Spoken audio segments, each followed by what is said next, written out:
Yo, what is going on, fam? Welcome to the stream. Today we have a special guest today. The man, the myth, the legend, the OG, Cavell Anderson. Welcome to the stream. Let me go ahead and get you on the screen. Welcome, man. How you doing today? I'm doing good. All right, today's topic, we're going to be talking about who VeVe is going to sell to, or at least Cavell's thoughts on it. So, short introduction there. By the way, I pinned where you can find Cavell if you're new to my channel as well. It's pinned in the chat on the side here. And Cavell, man, welcome to the stream, man. What you got going on today?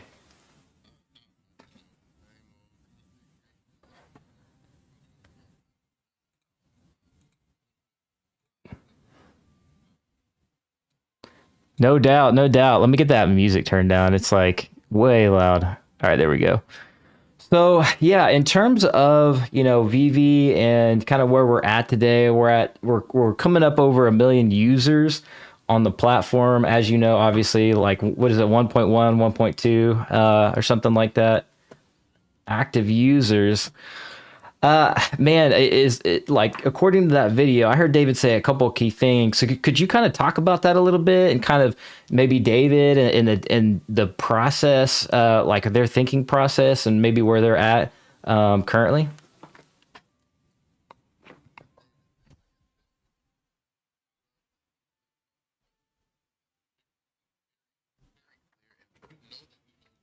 Oh, people say your mic is muted. Yeah, can't hear Cavell. Yeah, I can hear you. Oh wait, there we Oh, go. There we go. You're good. You're good. All right, sorry okay. about that. So basically, let me back it up so you guys in the audience can. You guys heard me. So Cavell, if you want to start it from the top, again one more time. Sorry about that. Oh, I was just saying how I actually love David's conviction. So the thing about David is he's genuinely a leader who knows where we're going. He had this vision many years ago, and he's been taking us down this path that he's been following on his own, like thinking that it was going to work out, understanding the vision and where he was going, and now he's got this validation because of us that this was the right choice. So Mhm. it just makes them even go towards this vision even stronger and harder.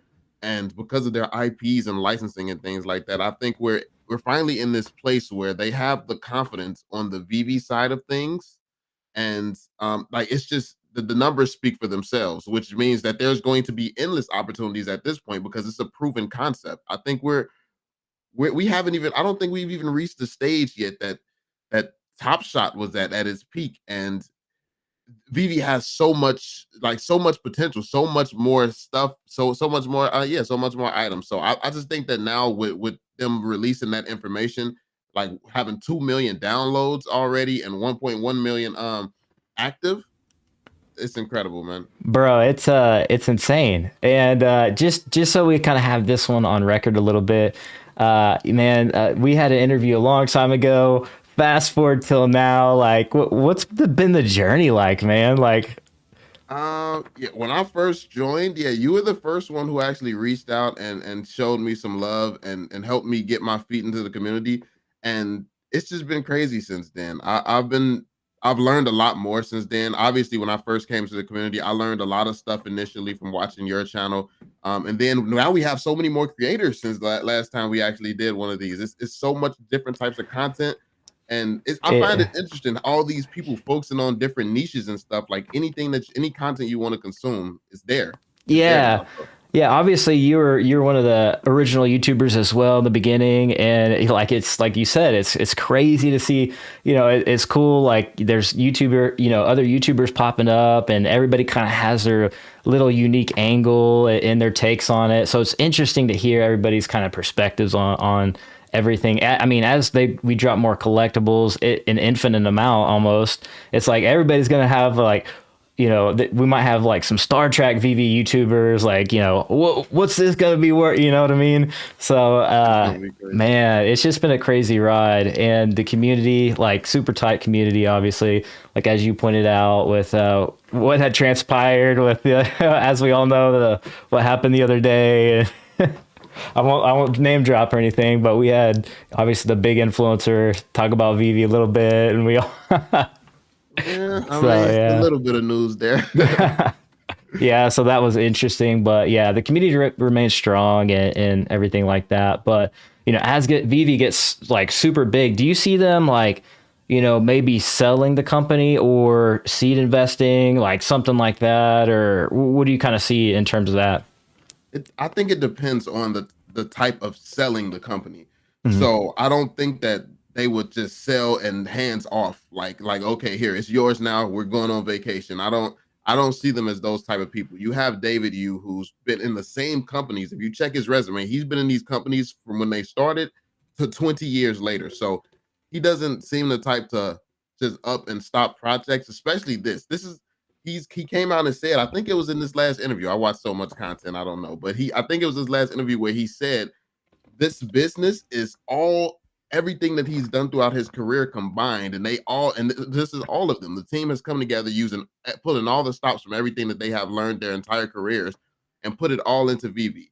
And this is their baby. This is genuinely their baby. And while it is super valuable because they did that, I can't see them just completely being hands off. But it is interesting to think that maybe they could get some people who just buy them out and keep them on board. Would that be part of the terms where they run this, but they like somebody bigger is just funding? And I think that would be interesting to consider. Yeah, it was a unique discussion I was having with some other OGs, and there's other companies we all know like the Dappers and the Recur and the Recurs, but like as more and more like companies come into the space and maybe they're already there, whatever. Obviously, VeVe's like has all these brands already, so that puts them way in like this stratosphere of like way over there.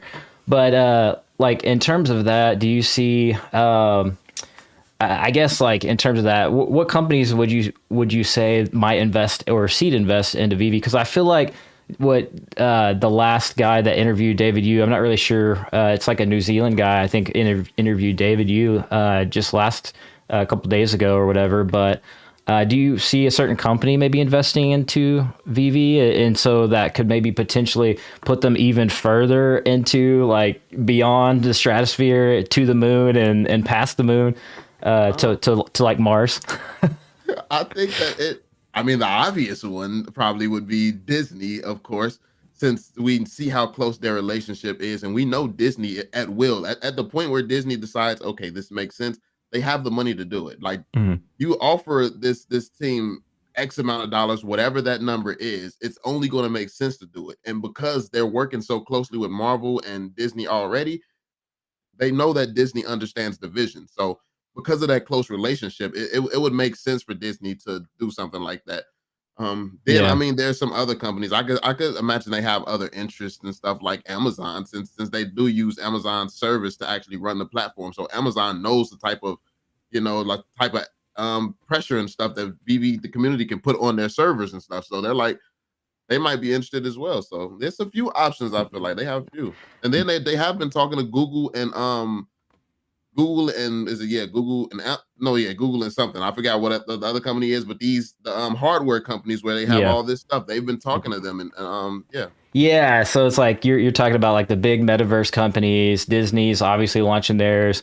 You have Amazon will probably, and I heard David mention Tencent. Tencent's Chinese like big tech company. Obviously, I think they're really invested into like major tech companies like TikTok, I think, and a bunch of games. I think even like Riot Games. I mean, just a big conglomerate tech fund. So yeah, there is definitely a wide variety, but it has to be like a company that makes sense, like you said, like Disney, Amazon. That's something that I didn't really think about too much. I think of VeVe like kind of being like the Amazon of NFTs or whatever, and things like that. But yeah, so I think that's very interesting. Because David said in that interview, like they might do some seed funding or something in a couple months. So I thought that was very interesting what he said there and kind of what they're thinking. And do you see actually like I know this is going to be a shocker to everybody in the community, but like do you actually see Gary Vee actually maybe investing into VeVe like in a couple of months? because I don't think they've allowed any seed investing up to this point other than the Ecomi token or the Omi token. And so, what if they do open up that seed funding? Do you think like Gary would be like, all right, you got me, I'm investing?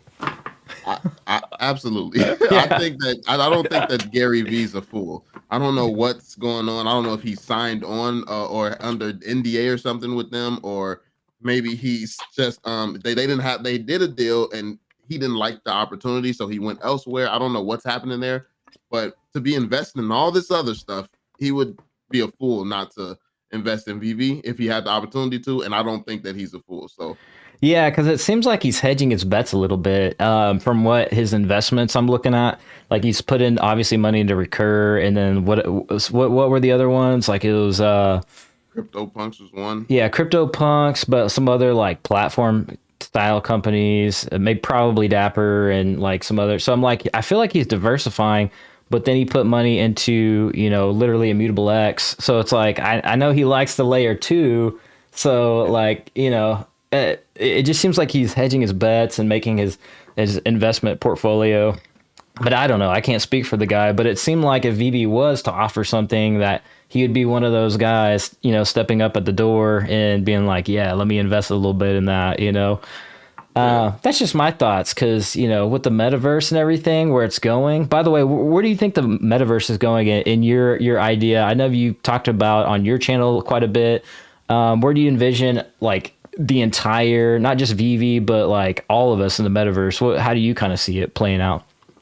I think that we're going to have something that people can't even imagine. It's like the quality that this team will be able to produce and their connections will be able to produce. I don't think people are ready for it because when you mention things like, "Oh, this could be similar to GTA or similar to Fortnite," everyone always says, "Oh, it'll never be that good." But then you look at the team and the roster that these people work with. They're working with people from Riot, working with people from Respawn, and who worked on Spider-Man, Miles Morales, and like the quality that the bars that's being set right now, they're not working with people who design stuff like Roblox. They're working with people who, and not obviously Roblox is very successful, so that's not a diss. It's just in terms of the quality of the graphics and things like that.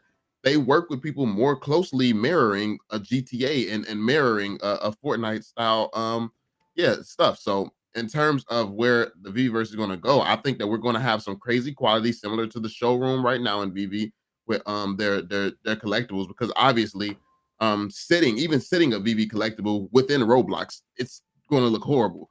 So Yeah. yeah, I think that we're going to be able to see that quality that people don't expect. We're going to be able to drive around in like DeLoreans and stuff. We've already seen that functionality is there.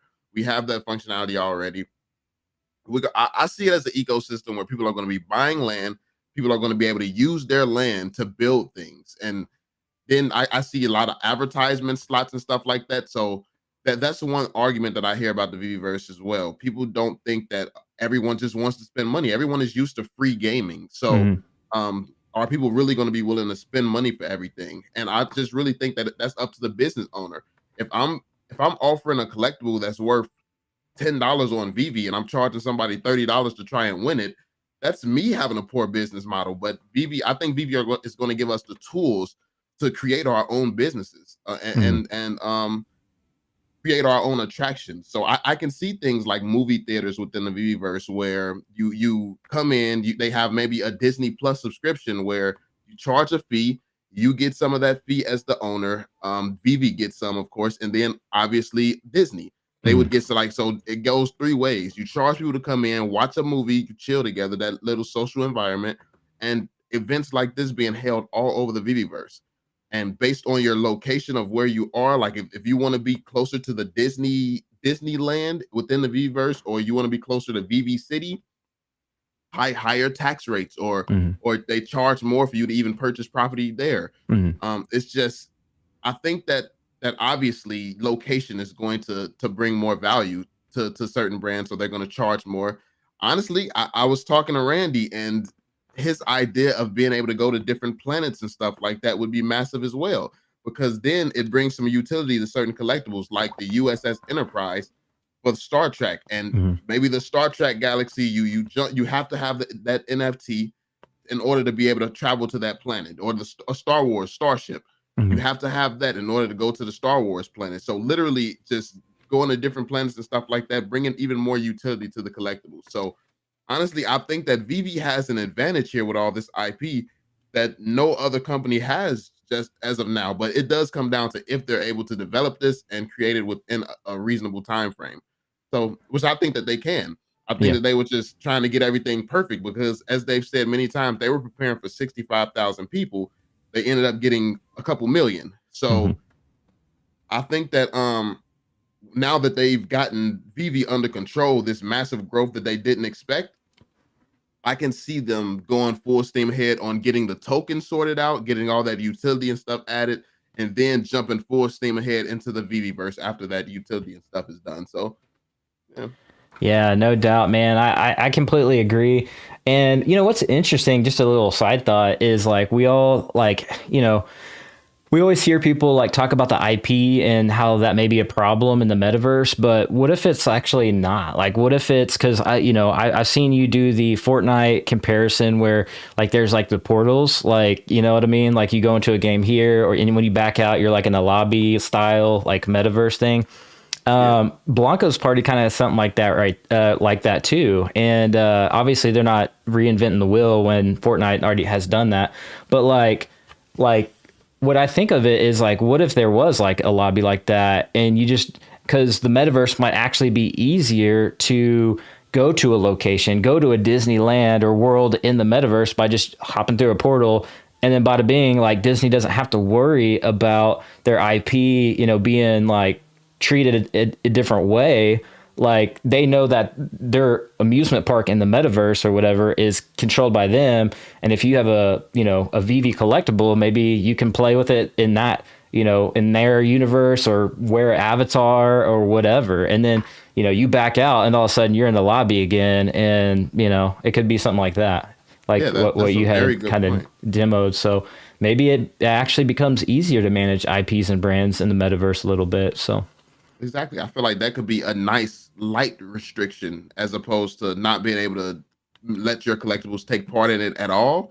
You make it, you limit it, so okay, you can only utilize these collectibles here at Disneyland, and mhm. when you leave, you no longer have that utility, but at least it's there. So for the people who really want to have it, and obviously, I think that as time progresses, they'll loosen their restrictions a little bit once they see how things play out. But that is a good middle ground where you have full control over your IP.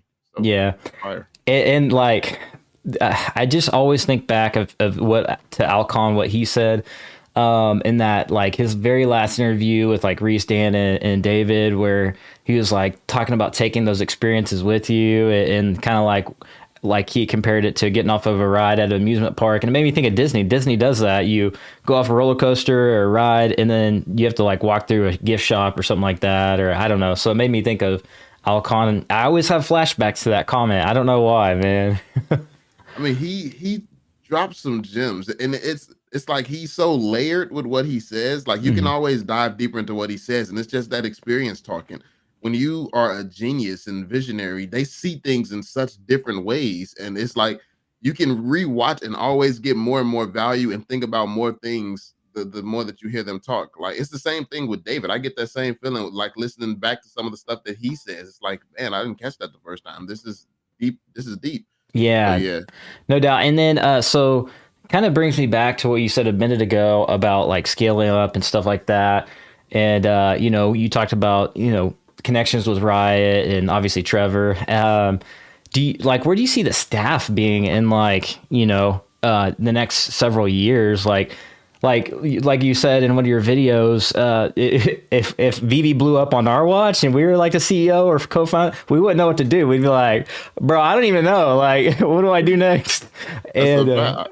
yeah, and but like obviously they done an excellent job of just being on top of stuff, and they're probably working weird hours and middle of the night. I already know they are, but yeah, like where do you see the staff? Like, do you think they're gonna grow as a company internally, like and be like 150, 200 people, or do you think they're gonna be as efficient as possible, outsource like in the next 5 years or even 10 years and beyond? Where do you see with how like the staff and employees and kind of the future of that side? I'd probably assume they'll have over 1,000 employees at some point.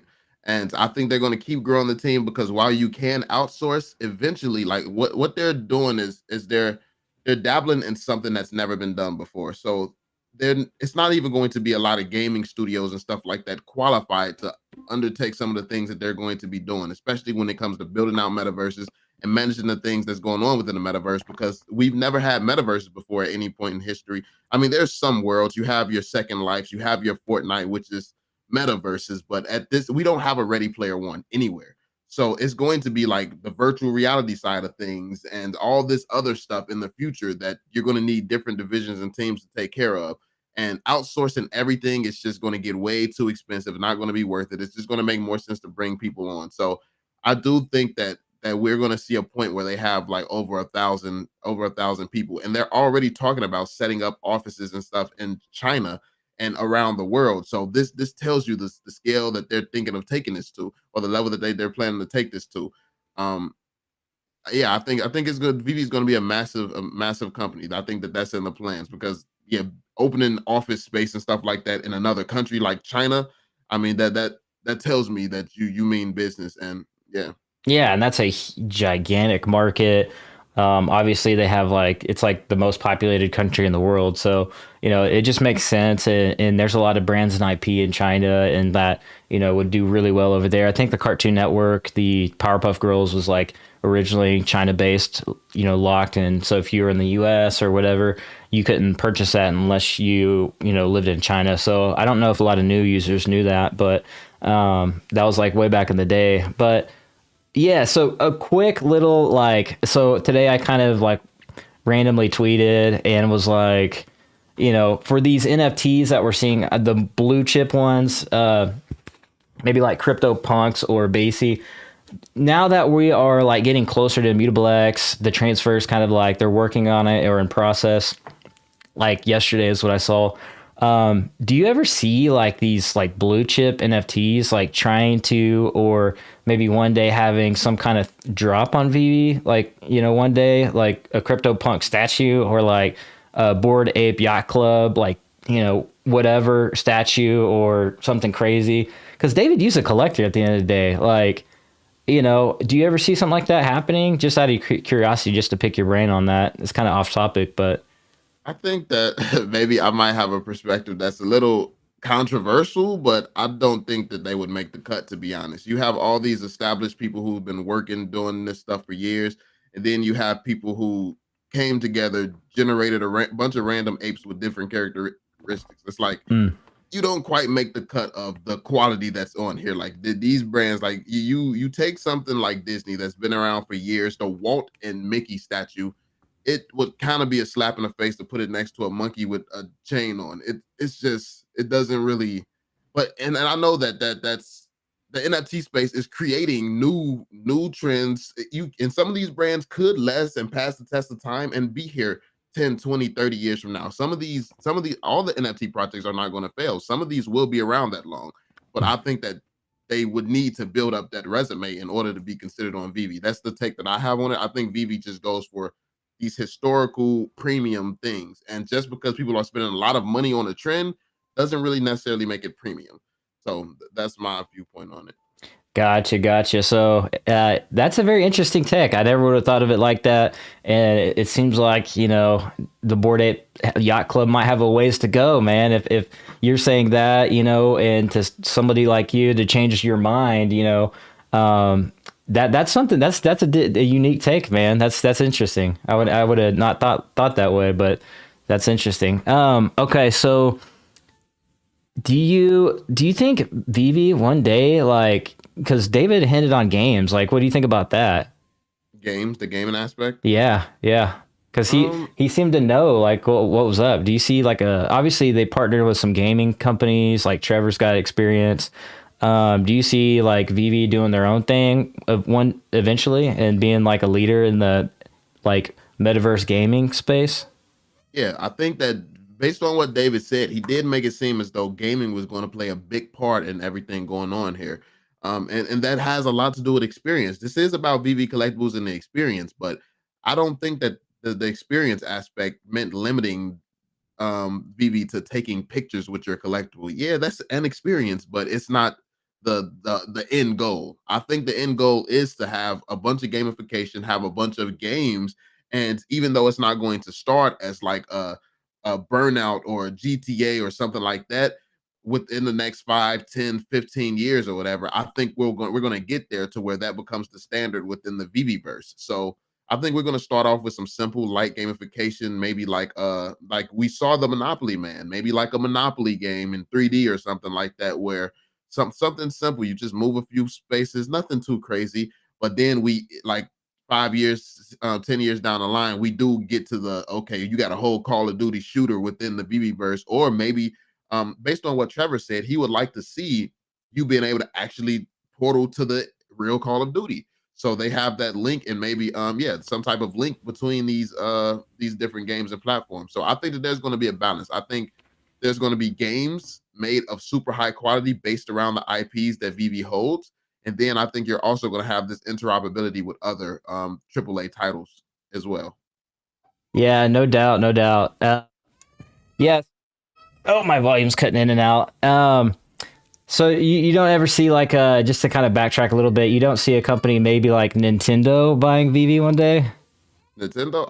I mean that does make sense as well because we know that Alcon's affiliation with Nintendo and Alcon's affiliation with VeVe, it could make sense at a certain point in time, and it would be interesting. And Nintendo is another one that's working on wearables and have been working on stuff like this, and they have a few products that's similar to like so they have made collectibles that has utility already. So it's a lot of similarities there. I think that they would be interested in acquiring VeVe as well. I mean, man, they're already on Unity, like VV is. They've already built all their assets, and then what else? They have the Niantic, where the Pokemon Go was built on the Niantic Lightship, and they're working on the AR cloud, and like, in my opinion, they're probably a way ahead of the game than most other like metaverse technology. Like, the AR cloud is going to be, in my opinion, bigger than AR initially, but that's going to catapult them to being like the standard when it comes to AR. And because like we'll be walking around and just down the street and we'll be seeing like Pokemon in the wild, like or like we'll see our collectibles in our rooms by just putting on some glasses, or if I come over to your house, I can see you got a Todd and all this other stuff. So I see that being like a bigger use case initially than VR, because VR is expensive. You got to buy the headset. I know Oculus, but they're subsidizing their headsets, and Facebook is the only one doing that. And I don't know if that's going to be closed off or not, but I don't know. Like it seems like could you see that? Like, what do you think about that? Like AR versus VR? Yeah, I think the first move, the initial move is definitely going to be that more AR things. I saw an interesting Pokemon game. Somebody tagged me in on Twitter the other day where it was AR, and I could definitely see VV starting in the AR space and just the mobile gaming space and stuff like that, and enhancing those experiences before trying to take on something as big as VR. So yeah, I definitely think that that's going to be the first phase. Definitely the AR side. Yeah, I could see like Nintendo, if they don't buy VV, like definitely investing in them, because like you're saying, like it just makes sense, and it would fit together very well. Now, as far as like Omi utility goes, like what do you see the future of Omi utility being in the future? On utility, I think what we can see a lot. One thing that I'm waiting for is the ability for people to come in with a credit card, have no idea what crypto is, and just buying Omi token just to get some collectible on VV. I want to see a point in time where, and then what I think, from my understanding, they said they were going to do something interesting where the fees would be paid in gems and the actual product in Omi. So you're still handling the cost of your licensor fees. You're still getting the money to pay the team and stuff like this, but it's also just burning much more of the Omi token. So it will be interesting to see more people them charging for Omi for more things. So that's the one big thing that I'm waiting on. Like stuff like staking. I want to see staking. I want to see some big incentives for staking. So obviously, I'm still waiting on the utility article to see exactly what we can look forward to as far as that goes. But really, I think so many burns from the VVverse is going to be massive. Like because land just by itself, you have so many successful projects, just like Earth 2.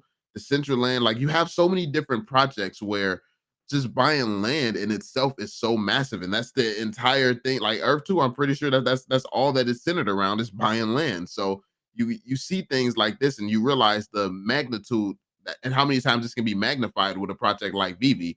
And yeah, I think that a lot of this, I think there's so many opportunities for utility, Hmm. and people, I think some people think that it's going to take 20 years to burn this supply of tokens.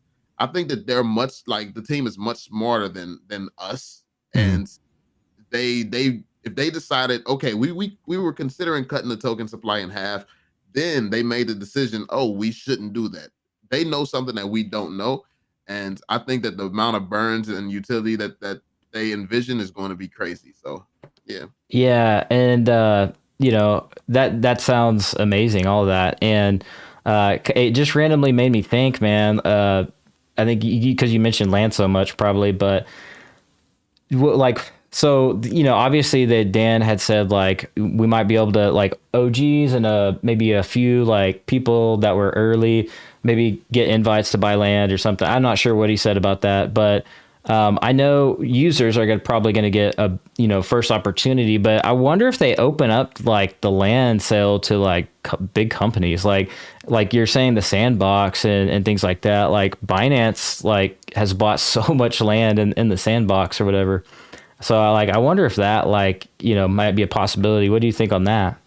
I think that would be sick. That would be a pretty great idea, honestly, to have the land open to big companies and corporations. And it may be wiser to take that route because it's for certain land, like maybe Hmm. the areas and stuff closest to Disney and closest to some of their biggest attractions, because you know that you if you have these companies maybe sign some type of contract or something, you know that they have to keep a certain level of quality and integrity with the things that they do with that land, as Hmm. opposed to maybe getting a random troll who has that land and puts a bunch of collectibles doing crazy things to each other around the land. It's yeah, it's and I've already seen stuff like that, like people bending over Elsa and all types of crazy stuff. So yeah, I think that it would be it would be wise for them to control what's closest to certain areas. Yeah, no doubt, man. I'm excited to what it looks like. Even the first iteration, even if it's not like the best thing I've ever seen. Like I know they're gonna build upon it, but it's crazy the timelines. What was Dan saying? Like how soon they'll have the first like iteration of the VeVeverse? Is it like pretty soon Uh, next year, right? yeah, he Or said like he said it was 7 months, and I think that was like a month and a half ago. So yeah, that's wild yeah, to that's wild to think about because of like that's not that far away. Like you know what I yeah. mean? It's pretty close. It's getting here quick, and I think that they're so far behind this year because of the amount of users that they didn't expect. But yeah, I think that when they fully can focus on that and they have scaling down, I think that this team works insanely fast. People Hmm. forget about that because they've been like it's become a joke, win this, win that. But a Yeah. lot of the stuff they've been waiting on, like even this transfer, they expected Immutable to be able to do something that Immutable wasn't able to do. So their team had to set aside some time and man hours to help Immutable learn Mhm. how to do something that they couldn't do themselves. Yeah. So Yeah. when you they're still managing to run and scale this business, and they're helping a whole nother layer too that they don't have to help. They could have just went somewhere else or something, but it's just it shows you the type of team that they have. So I'm very bullish on once we get over these humps of these companies just starting to do something that's never been done before in history, because of layer two, this is new. All of this is new territory that we're in right now. So once we get over these humps, the things that's been here for years, as in building a metaverse and building out worlds and stuff like that, that's been around forever. I feel like that stuff that they're gonna breeze through that. Hmm. And Dan already said that one of his favorite aspects is working on the VV-verse. So that means that some parts of the VV-verse is already done. Maybe not up to the quality that they're gonna release at, but they're already somewhere with that, and that's confirmed. So Yeah. yeah. It may just on Dan, like that makes me think. Like I've been thinking about it the past couple days and for a little bit, but like Dan low key is a very intelligent person and obviously he communicates really well, but if you look at David's previous business, Vagabond, and he built like David's website, like Dan is been right there with David. Like David's visionary, but Dan is like that low key guy, man, like sniping, he's that sniper taking those sniper shots and helping, David grow the business. So Dan's got a lot of experience in web developing, crypto, and understanding like technology, where it's going. Like you have a background in development and everything like that. So I think that definitely gives, if you're thinking like that, it gives you definitely a leg up on in terms of kind of seeing where things are going. And I think Dan's a low key like sniper. I mean, we all know him, but like I think there's definitely like there's a lot of genius in that and in what he's doing. And I think he's definitely underrated and things like that. But I don't know. I was just thinking about that the past couple days and a little bit. So yeah, I definitely. I think David takes up so much of that. David is so inspiring, and it's just obvious to see he's a visionary. It is easier to sleep on Dan, but it's a reason that they work together so closely. Like Dan is just, I feel like Dan is just like he's so business minded. He's straight to the point, and then he's controlled to the point where he's not going to be leaking things and stuff like that. It's just like he's straight business. He comes in, gets the job done, and he's on. As far as David, you can hear all the passion. You can hear like Dan. I feel like in Dan's mind, it's just like he wants to get back to work and get back to getting it done. And as far as David, he loves it so much where it's just like he enjoys like even just the conversations and talking about it. So, Yeah. I feel like it's a difference there, and that's why people cling more so to focusing on David. But Dan is a beast. Like to be able to have this relationship for so long and accomplish, like as far as the technical side and all of this stuff getting up to par and things like that. This is Dan behind the scenes making this work, being able to go from 60,000 people to being able to handle millions. That's Dan doing this, and like it, like a lot of us, like I said, a lot of us would not be able to make a business scale like this. But Dan's made it look easy. To be fair, like yes, there's been some hiccups here and there, but 60,000 to millions, like it's incredible what Dan has been able to accomplish too. So yeah, he's definitely a low key star as well, genius. Yeah, because I was thinking the other day, I was like, Dan's been there, like, with David, like all the, decons and cons and everything like that, like flying, like everywhere, doing everything with them. I'm like, that would have been cool to be Dan. But I was thinking to myself, man, it would have been cool to be like Dan's Dan, you know what I mean? Carrying around Dan stuff while Dan carries around David's stuff. Like, I don't know. I just think about that stuff and I'm like, those two guys together, they're like peanut butter and jelly, like Robin Big, you know what I mean? So I don't know. So that's what I think of them as. But man, they really are the dream team, and it's cool to see that. And I think that's why our community like they connect so well with those two and Reese and the team, Trevor, like everybody, like Alex and Noah, like they're all just genuine people. But Dan and David's very selective of who they bring on. Michael Duffy working behind, I think it's Michael, or Duffy his last name, but Michael, I don't know if he's still the CTO or not, but they're very, they select people very carefully, and it's cool to see them, where they are today and how they've created this company, and we get to see it. Like we've witnessed it firsthand and seen them from the beginning of this year to now. Like it's just insane. So those two are just, I think that's why people choose them over other platforms that we're starting to see pop up. And I think that will continue to be, I think that just will continue to be like what people do, because they'll see those two co-founders in the Ecomi team and be like, I really connect with this guy. Like some people connect with Reese better. Some people connect with Trevor. Like, they just all bring something very special. And I think that's what like really connects with people at home and makes them want to download the app versus, going in somewhere else and doing something else. So that's just my opinion on that. Yeah, I think that's the one of the special gifts that David has too, because I mean, from my understanding of studying like geniuses and things like this, it seems like they're kind of to themselves and like out of the way and like just low key. As far as David, he seems to attract everybody. He's like a magnet for great energy and great people and greatness. Like he at 17 convincing Al Khan to give you Pokemon, like being able to do that at 17 years old and most of us, if you think back to what you're doing at 17 years old, you're not convincing Alfred Kahn to give you one of the most now No. famous brands in the world. It's like, so that's what was on your mind at 17. And it's no wonder that David is where he's at, but he also has this ability to just attract in amazing people as well. And it gives us this confidence in a project where it's like nobody's really going to compare to him. Like you see these guys in rooms and on these doing interviews where like even this last event that they had where it was like the Hmm. Coin Gecko event where he's talking next to the other guy, and the other guy was impressive as well. But like his presence is just felt when he's in an environment, and I think that's one of their biggest strengths as well.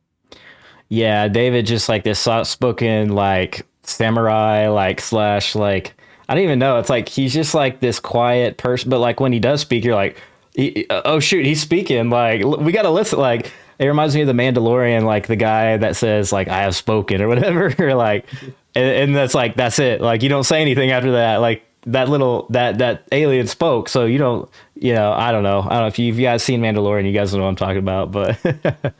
But yeah, David just comes off as a super wise guy, and just I really like how humble he is. You know, he's super humble, and he's just like I don't know the way he talks about how he actually enjoys the collectibles, collecting. That I think that's special too. So I think a lot of people gravitate towards, like you said, his energy and what he brings and everything like that. So we got a lot of people in the community in the chat. If you guys don't already know, yeah, I mean, obviously most people know where to find Cavell, but it is in the description below and also pinned to the chat. We had Poor Man Printing in here and a bunch of other OGs and Cray Mountain. So the Gale's in the house. Dan's Dan, LOL says the Gale. Who else we got in here? We had somebody earlier saying that they thought that VeVe would sell just because he said that what was he saying? Eventually, all businesses sell or something like that. So I thought that was different. So apparently, some people in the audience think maybe VeVe will sell. So I don't think they really are understanding the vision. This is somebody's baby. Like, I mean, as you Mark Zuckerberg didn't sell. Now, obviously, who's Mark Zuckerberg going to sell to at this point? But I mean, I'm pretty sure during their rise, it was something that some people that Mark could have sold to, and he chose not to. And I think that this is another one of those situations where David and them have a vision. They have something that they're trying to build and create, and nobody else is going to get this vision right. They're pulling all the stops, pulling all their lifelong resources to make something happen. They're not just going to up and abandon what they're doing. This is a passion for David. He's been collecting since he was 17 and started his first collectibles business. So to put everything you have into VeVe, make the most amazing collectibles app that's been your vision forever. Yeah, I don't think he's just going to give that up. This is his passion. I think that yeah. even if he wasn't getting paid for it, it was a point in time where he wasn't getting paid for it and he was still collecting. So it's proven that he will collect because he loves it. So yeah. Yeah, and I think like the way that he thinks, and like obviously he's a collector, and like this business almost is like a part of his collection, like you said, it's his baby. And he knows value, like he's good at knowing values of collectibles, but he's going to be even better at knowing the value of his own company and where it's going and where it could go and how much it could be worth. Did you say that? Do you think there will be seed funding or like these other companies? I can't remember if you said yes or no on that one. That Yeah, question. I think that there could definitely be some more money being brought in. I believe that this test run from Disney was calculated. I think that Disney may be testing the water, like, okay, is this the platform we really want to go with a big decision like this? And like, because you have to think about it. Disney is planning to do a metaverse. Are you Mhm. telling me their very first appearance NFTs are not going to be a part of that metaverse?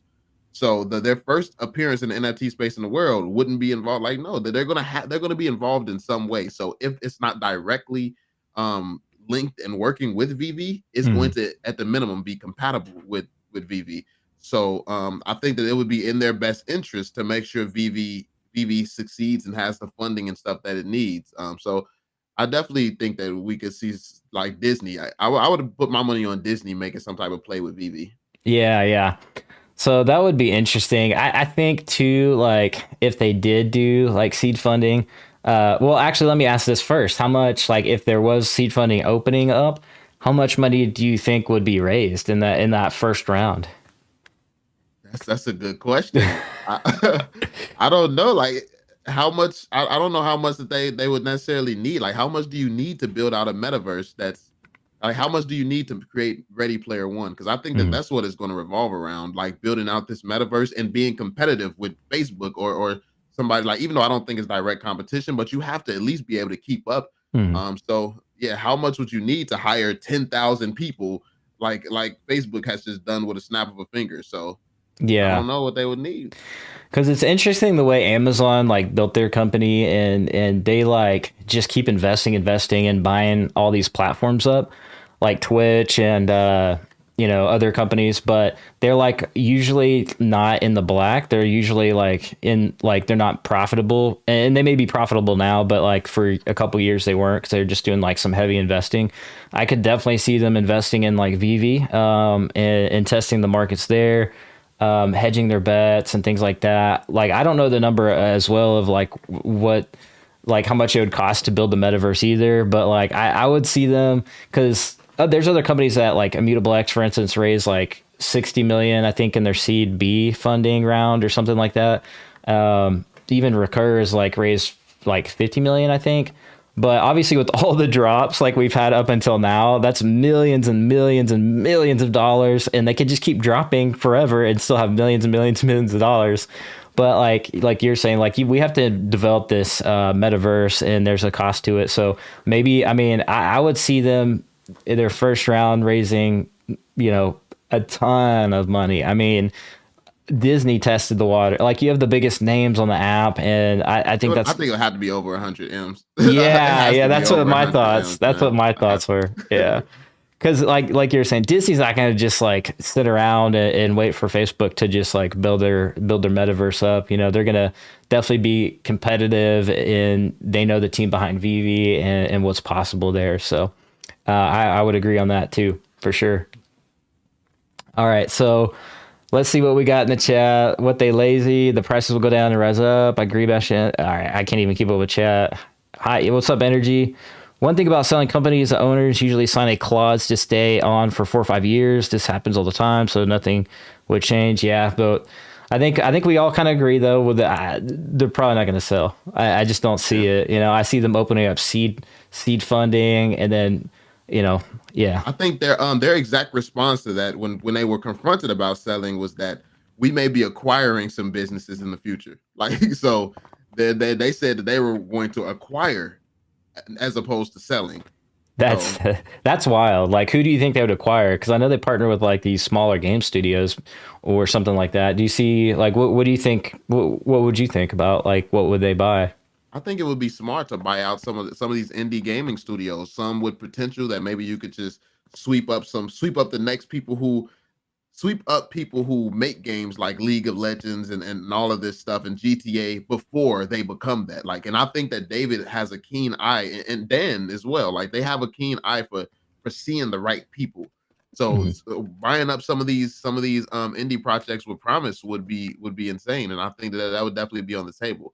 And who wouldn't jump at the opportunity to work with a business that has like Trevor came from Riot, and when he talks about why he came over from Riot Mhm. to work with VeVe, it's who wouldn't jump at the opportunity to work with Disney and work with DC and work with Givenchy and all of these different legendary brands. It's like this is a once in a lifetime opportunity from everybody's Mhm. perspective. As investors, it's a once in a lifetime. And where can you work right now where you're working so closely with all these mega brands? It's like VeVe is a candy shop for everybody involved. So Yeah, yeah. yeah. So I want to bring up something, and this one's gonna be I don't know. So we'll just bring it up. What I got you on stream. So now, have you heard about Todd McFarlane? Like his new like thing he's launching by I chance? read something about it, but I But didn't yeah, look so I into it. guess, and this is what I don't know. I'm like scared to say it because I don't want to like make things go up or something in the market. But anyways, him and I think Stevie Aoki are launching their own NFT platform, which makes it very interesting, And we go back to that to the Todd McFarlane, on the app. So I don't know. What do you think about that? Like with Todd doing his own thing and Steve, you see. I don't think I think that well, I would hope that they don't ever see themselves becoming a VeVe. And I think that if you're a business owner, you have these businesses, you have to be real with yourself. Mhm. Can you realistically, do you think that you taking your IP is going to compete against the most powerful IP in the world and all of them? Like, it's just, I think that you have to be realistic to the point where you understand, okay, I want to do my own thing. This is going to be good. I can get a little bag off this. I can have a great company, but I still see the value proposition in being tied to VeVe, Yep. because if they're tied, if there's some type of linking connection there, VeVe can actually fuel a lot of business his way, because VeVe has like they have so many different connections. They have Marvel, they have Star Wars, Star Trek, they have all of this stuff that if you're just Todd McFarlane, you're only going to have your work. So Mhm. really, I mean, I think that VeVe could be used as a promotional tool for people to kind of have their own little side things going on, but it's to still be a side thing, I feel like. So Yeah, and that's what it kind of looks like it's going to be. I think it's just going to be music and like kind of like art stuff and things like that. So I don't think it's going to be like this massive platform. But do you like how fast VeVe grew? Do you think like do you think other companies in the entire space was kind of like shocked and like were like, oh my god, like do you think anybody had an idea that VeVe was going to blow up like this fast? um, I don't think I don't think anybody could have predicted this. I think that like because they're like what, number one grossing over Disney Plus. Who's going to picture that? Who's ever going to imagine something like that? So I think VeVe is doing something that nobody really expected. But to be fair, I mean, if you knew the lineup of brands they have, but honestly I think that's the key as well, because they come out of nowhere with Disney, they come out of nowhere with Marvel, and I think that that's part of the appeal. Where it's like this brand is in the NFT space, Hmm. that brand is in the NFT space, and it's like it hits you out of nowhere. And I think that, yeah, if you knew the lineup from the beginning, you probably could have come to the conclusion, but nobody knew the lineup, and I think that was part of the appeal as well. Like it's just hit everybody out of nowhere, drop after drop after drop. Everybody's shocked at what's going on, and that's major the way that they did it. Yeah, it was absolutely like it's just insane, and I feel like all the other like companies, platforms, and people like were just completely caught off guard. They're like, you know, they're like, oh, we have time to acquire some IP, like we have time to like, you know what I mean? And then BB's just like, bam, bam, bam, drop, drop. Oh yeah, Marvel. Oh yeah, Disney, and we're like. And everybody's just like shook, you know, like, oh my God, like, U.S. government, like stuff that you're yeah, not even thinking about. Like I I know. literally, when I first saw those stamps, man, I'm like, what the government trying to pull right now? I Like, what are y'all know. doing? Like, Like they trying to tax me already? What is that? Like in the NFTs? Like, yo, then oh, like once I understood it, uh, I'm like, okay, this is actually, it makes sense. Like once I saw the value of some of these stamps in the world, I'm like, okay, bring on the stamps, buddy. But um, yeah, it's amazing. It's amazing what this team's doing, man. And nobody saw that coming at all. And I yeah, yeah, absolutely. Let's see what we got here. Comic Wave.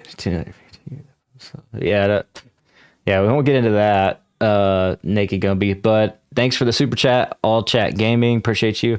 Thanks for everybody else that had subbed as well. Like I said, you can find Cavell on his YouTube channel.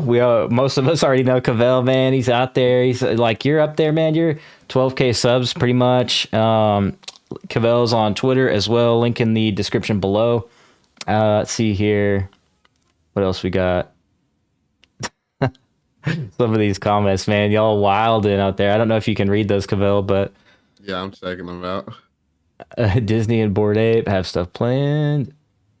All Chat Gaming, is that true? Disney and Bored Ape have stuff planned out. LOL. I don't. I've never heard of that, but let's see here. They might have had Hello Kitty back in the day. It was a demo video.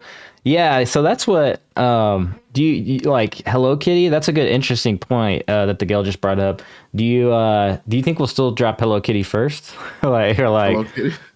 because they had Um, a demo back in the day, you know, like one of the old school, like they were going around and like demoing it to different like people and stuff. yeah, I think that we're definitely going to, and I think the nuanced details is very important as well. So what VV is actually dropping is going to be important, because their 3D collectible style, like I think that if they have a deal, it's going to be based around the 3D premium models that they do right now. So I don't think that um Recur would have that. So I saw that they have Hello Kitty, but I do believe that VeVe has it as well. And because we've seen pictures of it in videos. They had that the TARDIS from Doctor Who. I still remember that video vividly. They had these brands that yeah, the blue box, yeah, and it's I definitely think that VeVe has it, and we could potentially see it coming up soon here because they did say that we're gonna have some more stuff and some stuff that people don't necessarily expect. So if it continues to get big, like it's not that much stuff bigger than Disney. And Nah. while Hello Kitty's not, it's in the same conversation as far as like generating money, I guess. So it's yeah, I definitely think we can see some Hello Kitty on the VeVe platform in 3D format. Yeah, it's good brand, good IP, but it's like you said, it's not Disney. Um, Also, Disney's remained super relevant. You know that I mean, they are just dropping stuff like on Disney Plus and doing. I mean, they're literally launching movies like right off the bat on Disney Plus. With I know there's some drama, of course, with the Black Widow movie coming out. That came out. It was like went straight to Disney Plus, but like the Mandalorian, like I mean, they are just like their Star Wars lineup alone, they're dropping like 5 Star Wars shows in like the next year or something crazy like that.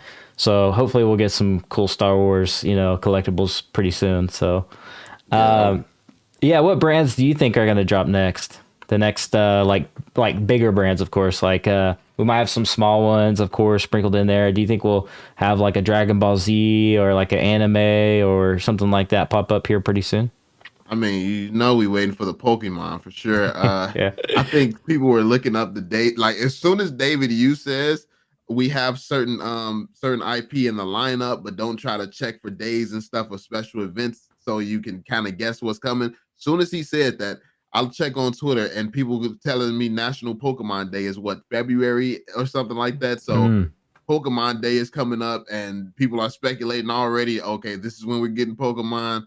Um, I think that that's obviously a huge one. But one thing that I'm excited for, which I think is actually slept on, is the cars, the Mm. vehicles. I think that I want to see how intricate the vehicles are. Like, do we have all the pieces of cars as well? Can we upgrade these things? Because that changes the game. If you can literally upgrade your vehicle, make it faster, make it better, like upgrade the paint, like cosmetic, I'm pretty sure they're gonna have cosmetics, but can you improve performance? Because if you can improve performance, that means that you're gonna maybe be able to race using Omi as leverage and things like this. Like, so you're putting your Omi on the line and racing against other people in the metaverse. That changes the game. So yeah, I'm excited for some of the car IPs and to see how they do the cars. Yeah, no doubt. And it's like, I don't know, they could structure it to where, like you're saying, like it's gamified to where it's not like a security or whatever. It's like you're just racing and putting up your tokens or something like that. And maybe, some of those are burnt during the process of playing that game or something like that. I don't know. Like they could easily, do something like that. I think that would be very cool. Cars would be, what car would you want to come to the platform? What would you like? I like more chill stuff that's not fit for racing, but I'd like to see some, some regular stuff, some Ferraris, Lambos, like some of the regular supercars. McLarens, I love how McLarens look, so I would definitely like to see that. I would definitely get that in the Viewverse if it's affordable. But yeah, Yeah. I was low key hoping they would drop a Lambo like before we blew up, because I'd be like, because we could all be like, "Yo, we got Lambos," you know what I mean? And the VV that verse would too, yeah. But I think the first like vehicle like is like what the James Bond like plane or whatever is like. I think is that the first one? No, we got the of course the automobiles. I forgot the yeah, the DeLorean. DeLoreans and Was stuff, there? but I don't know if there was anything before that. I think it was just yeah, I the. think that was it. Was yeah, that was the first one. Yeah, I think that that's a really slept on piece as well. Like that ship yeah, the James Bond one, and I mean for it to be a sea vehicle and a sky vehicle, if they add Oh snap! I utilities didn't to think that, about that. Yeah. Okay. yeah, that's going to be insane. Yeah, that's crazy. I just think of my head as like an airplane, but I mean, and yeah, that could be something yeah, that could First, definitely yeah, be it something there, transforms. but yeah. That's the first transformer technically. So I mean, that if they add utility to that where you can go underwater with that and fly like that's going to go flying off the shelves. Now, it's a big ask. I don't think a lot of people believe that they're capable or they will do that. But Yeah. at the point where they do it, yeah, it's going to be ridiculous. Yeah, man. Like, or yeah, like you just swoop on up and pick somebody up in the VV verse and in your little automobile or plane thing or whatever. That's gonna be crazy, man. I can't wait. I really am so curious, man, what they're gonna pull out. We've heard them say a bunch of times, like it's gonna be our home in the metaverse or something like that, or the VV verse. And so, man, I'm just curious of what it all is just gonna look like, what their vision. And like we pointed out, like the team's so forward thinking, and so I'm so curious what they'll come out with. What's going on? Orange Bag Lady, welcome into chat. She says, yeah, licensing is always going to be shared. One shop has has a Batman t-shirt. The other has statues. The other has mugs. We got a chill on. Yeah, I'm not sure what. I guess they're having their own side conversation in the chat. I'm not sure. Yeah, I've been seeing the debate about the IP because people were worried because they saw Star Trek on Recur as well, Mm, and I guess people didn't understand what exclusivity meant when it comes down to VeVe. Um, when VeVe says that they have exclusivity and that they're going to be the only ones with something, it's not the IP in itself; it's using the IP in the way that they're using the IP. So these 3D models in that way, because I think on Recur, it's a movie or a TV show or an actual episodes or something. So while that's great, that's unique.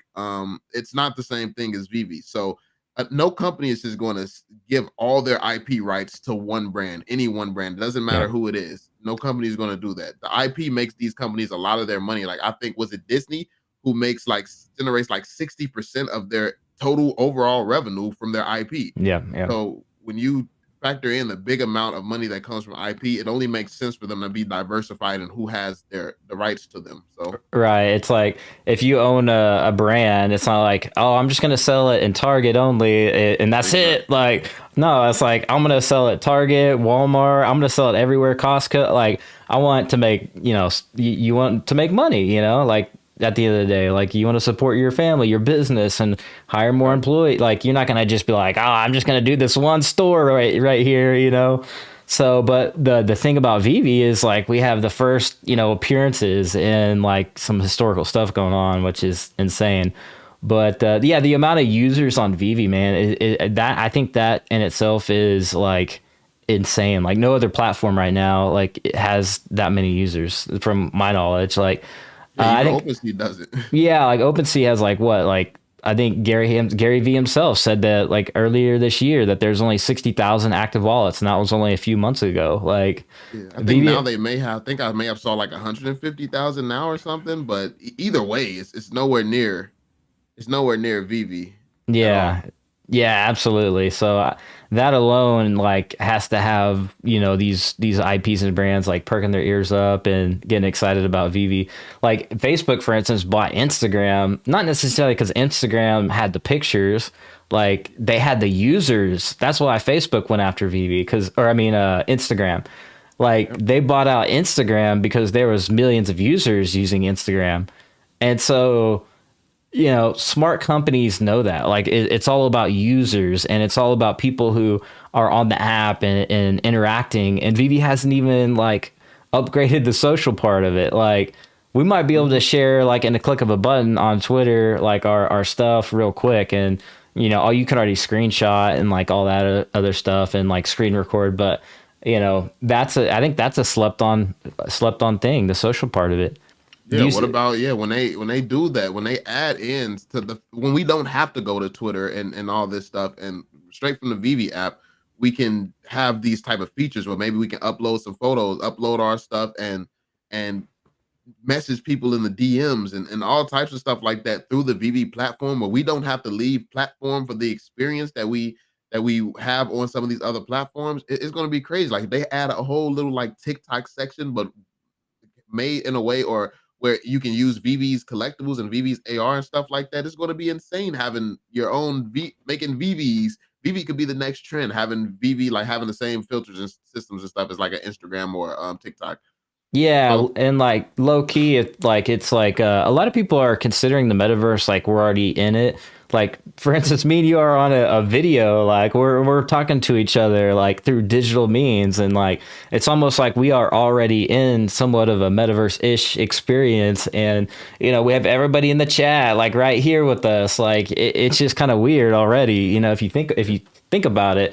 Like and then it's like you go to Twitter, and then it's like in itself that's almost a metaverse too, because you have Twitter Spaces, and you have like the profile pictures and like all this stuff. So it's like the first iterations, but then you look at the VeVe app and you can see that it's almost like a first iteration already on the app, like of the VeVeverse, like V1, like the social, how it's already set up. Like technically it's almost like a little VeVeverse in itself. You got the social part of it, you have the showroom, like you have all these aspects on it. So technically it's a little VeVeverse, mini VeVeverse in itself, like already. So where do you see the social side of it? Like, can you expound on that? I know you said maybe, messaging or like TikTok. Where do you see the future of social on VeVe?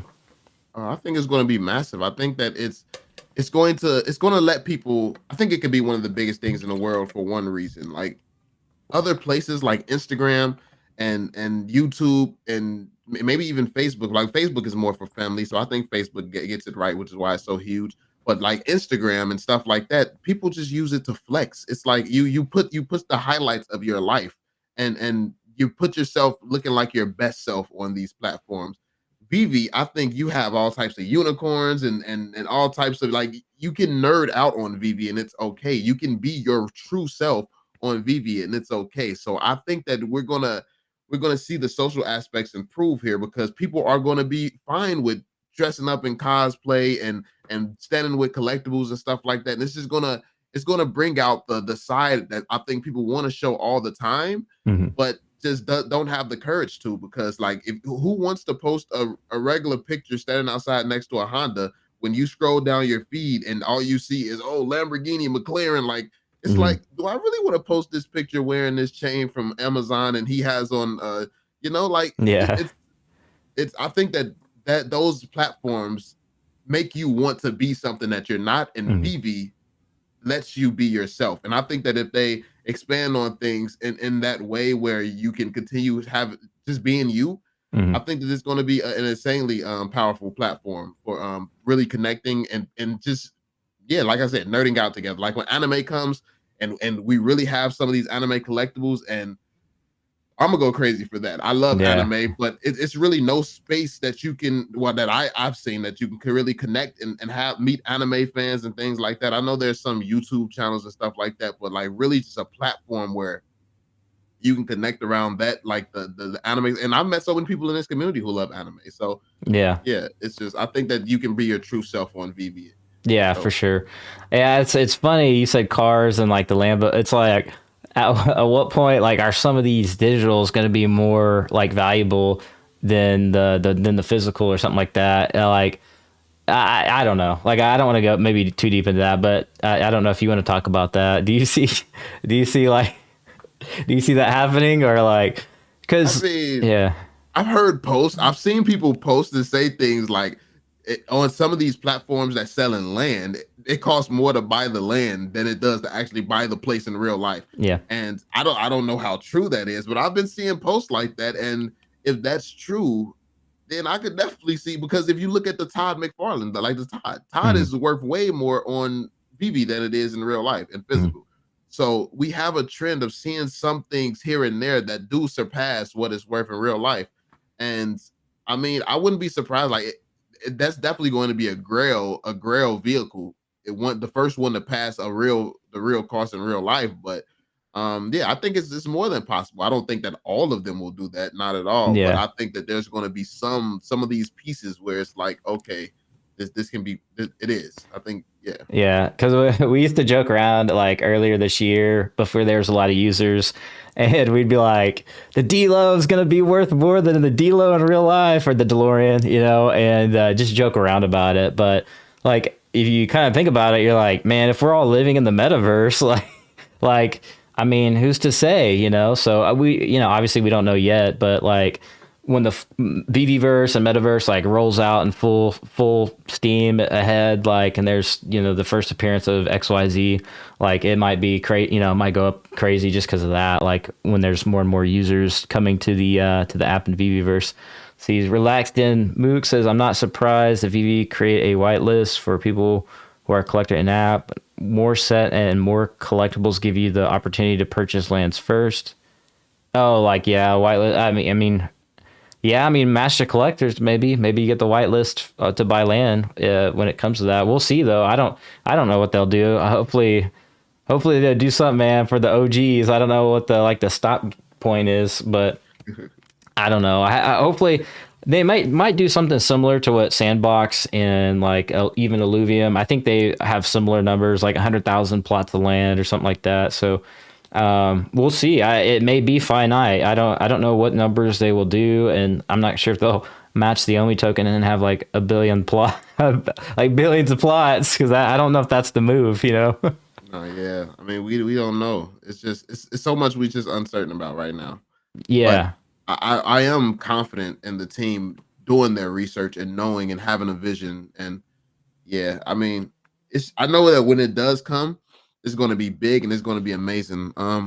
Like I think that people scared that when I do the little GTA comparisons and stuff like that, I set expectations too high, but I don't think so at all. I think a lot of people set expectations too low, Yeah. comparing it to like, oh, what if it looks like Minecraft when it comes out? It's going to be terrible. I mean, we already saw VV's like that little metaverse that they partnered with for Comic Con, the very first one, and that people wasn't impressed with that, but that was the graphic wise, it was better than Minecraft, and people weren't impressed with that. Mhm. And VeVe made it clear that that was not the quality that they were going to be bringing. So if I think that people are going to be pleasantly surprised when they see the VeVe verse, they definitely are going to be pleasantly surprised. Yeah. Um, Yeah. No doubt. No doubt. Let's see here. MCP is unbalanced. Rich. I I don't know. I don't know. So, I mean, yeah, there could be strategies out there for the MCP. I don't know. I'm not like the smartest when it comes to the MCP. Like as the time goes on, maybe there'd be like a little thing. Maybe they'll come out with version 3. Who knows? Just yeah, I'm not a fan of it at all. Well, I mean, not a fan of it. I'm just not interested. I don't care about winning what like one. You can use all your points and get one extra drop here and there. It's like it's not that's not valuable to me. I feel like if you can learn a skill that's way less based around gambling and just learn how to flip. It's much easier to get what you want if you have a skill like that yeah, than to yeah, even be dependent heavily on the Master Collectors program. That's just my take on it. yeah. Yeah, so that's interesting. I wonder if they will change it. We'll see, but that could be something. For some users, they might get excited about it for certain drops and use lottery. But that's everybody's going to be different. I think when it comes to that, like if we do get a Pokemon, maybe you could use your lottery tickets to try to get a Charizard or something. I don't know. Yeah, yeah. I'm pure, a YOLO in. That's what I'm gonna do. Like if yeah. they got a Naruto, like a Tachi or something, like I'll YOLO. I'm gonna just Ooh, YOLO my Itachi. points at what I really want. Yeah. Yeah. Like that's what I'm gonna do. But I know that after you use those points, it's gone. You gotta wait for them to build up.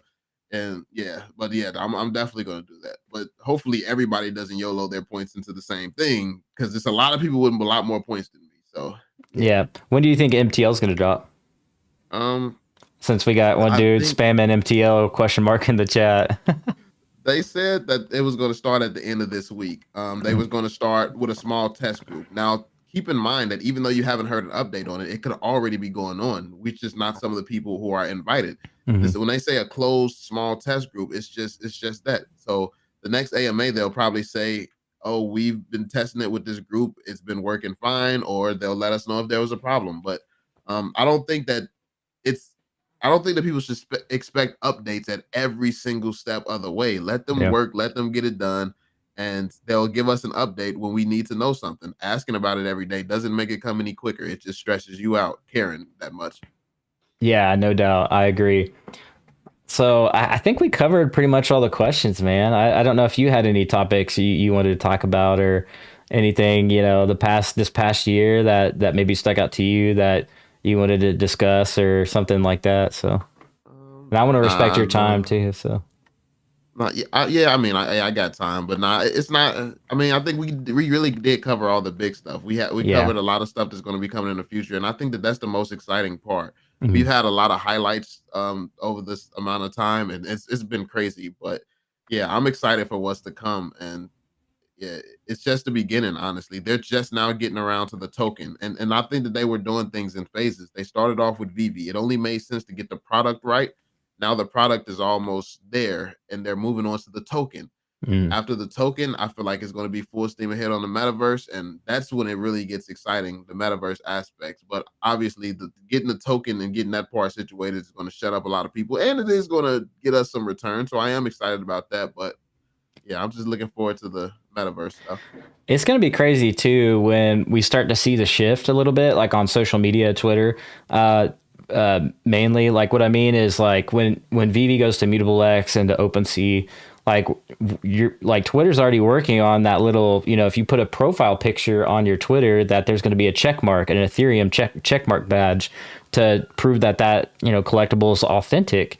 And so if you are putting up, I think it's the XL large. Was it the XL like apes or whatever that people are putting up like all over the board on VeVe Twitter Yeah, yeah, and some other stuff too. I mean, there's little subgroups in the VeVe app right now, which is cool to see. Like, there's different fandoms that we're starting to see.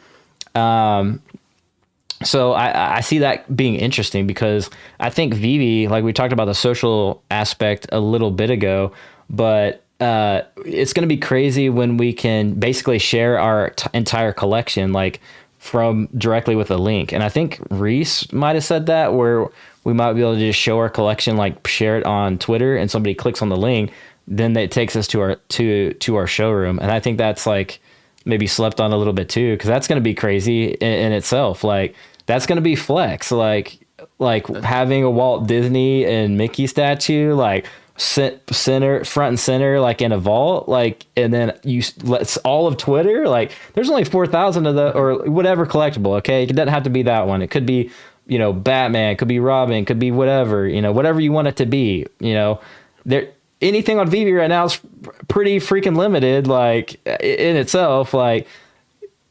And look how big Twitter is, millions and millions of users, but our showrooms, boom, you tweet out that link, and then all of Twitter can see it, and that's gonna be like a flex. You know what I yeah. mean? It's going to mean a lot coming up soon too. Yeah, like especially at the rate that VeVe is growing at, because you already have like Gary V posted on VeVe, and his video last I saw had 130,000 people who viewed it already, and that's his best performing video that he's made on his own Twitter. So for that to be the case, it just tells you how active the VeVe community is. Mm-hmm. So when people are putting out these amazing showrooms, you're gonna have people who do such a great job, and that goes back to the VeVeverse and creating jobs and things like that. That you see somebody who's done something sick with all their collectibles, you're gonna, I need this guy to design mine. How can I hire him? And that's just the start. They're gonna be like the Mr. Cartoon of the VeVeverse, literally, like the True Tech Junkies and Romian Tech or whatever, and Tails guy, and who I mean, there's a bunch. Like I think even Traps does some stuff. The Trap House, hashtag Trap House, baby. But yeah, so I mean, that's going to be crazy too to think about, like where we are in a couple years from now, and be like, yo, so and so, like, did my showroom, what's up? Like, you know what I mean? Like, I don't know, it's going to be wild just to think about that. Where do you see like users like growth like next year, like end of year next year? What do you think about that? End of year, I think will be between 20 million and 50 million. I think we're definitely going to be between that range. I think getting 2 million first year, I think the growth is going to be even more exponential, and they're going to have more as far as experience wise to offer within this next upcoming year. And also with the link between with all the utility and stuff like that, and people really making money, this is going to be a place to be. I think we're going to get a lot of people coming from the token side, and then the first iteration of the VeVeverse is going to be coming out next year, mid next year. So if that's impressive as well, that's going Mhm. to be huge. And also you have to really consider who we have in this community. You have people like you have some real experts in this community at growth and getting people attention. Like I have a lot of connections I can pull on. So Hmm. when they have some gaming aspects, or when they have a metaverse or something that I can show people, I have a huge audience on other channels. I have friends with massive audiences as well. Like, and Hmm. then you have other people in the community connected with people who have upwards of 15 plus million subscribers and things like that. So this can blow way quicker than people may realize. Hmm. All people need is, like, everyone's not into investing. Everyone's not doesn't want to buy $100 or $1,000 collectible. But Hmm. once there's some more experiences here, you have a lot of people in this community with a lot of juice who can bring in people who just wants to have fun. So all we really need is like events and stuff like that open in the VeVe where I can invite some people over and we can do something. If they can People get do that, married. People might get married in the VeVe verse. The homie. that would be sick. That would uh, actually be sick to have a VeVe wedding. I think yeah. that would be major. Yeah, it was kind of a running joke, but then people were like serious about it. And then Reverend Alex G, he's a reverend, man. He'd be marrying people left and right in the VeVe verse. So I don't know what that's going to look like, but Mhm. I don't know. Yeah, I mean, it's possible. A VeVe verse Yeah. soon next week. Yeah, I wish. Uh, yeah, so I mean, yeah, I on the numbers, yeah, man. Like if you look at it from the beginning of this year to where we are now, I mean, how many X's is that? Like how many multiples of growth is that? Like I don't even know. Like you'd have to do like 1 million divided by 5,000 or something crazy just from March or something, like the end of March. So I don't even know what that even looks like, but Yeah. I'll be It, that calculator guy for a minute. Hashtag calculator guy. Yeah, it's like 200x, at least just from 5,000, even more than that from January and before that. So, man, we could really, I mean, yeah, the numbers are there. And we haven't even been on like the big news media outlets like, CNBC, where they talk about like, CNBC hasn't really been on it. They haven't like, I'm shocked. Like, I think there's maybe one article they mentioned, but that was it. It's like, as soon as CNBC mentions it, like that's a big audience with some big money. I mean, like you have some big institutions watching CNBC, and they have like these big hedge funds come in and literally talk on the show. I used to watch CNBC quite a bit when I was mainly just on the crypto side, just to see what the quote unquote crypto experts were saying. I'm like, this ain't no crypto expert. This guy's like doesn't know. But anyways, they have, but they do have like some very wealthy people on the show, and they So if we get to like places like that and like the news media outlets like VeVe, I mean, I'm millions of users. Like, there's been so many people reaching out, like my family, friends, they're like, "What was that VeVe at? What was that again? Like NFTs? Like you got? I remember you told me about NFTs. It's just like everyone's trying to learn. And as soon as Facebook, announced their metaverse and they're going to change their name, that definitely turned heads too. And I think institutional investors are scrambling around right now trying to find companies like VeVe, like, oh, let me take my money. I want to put my money into this because they see Facebook doing it, and Facebook's already a blown up company. They already have stock that's worth a bunch,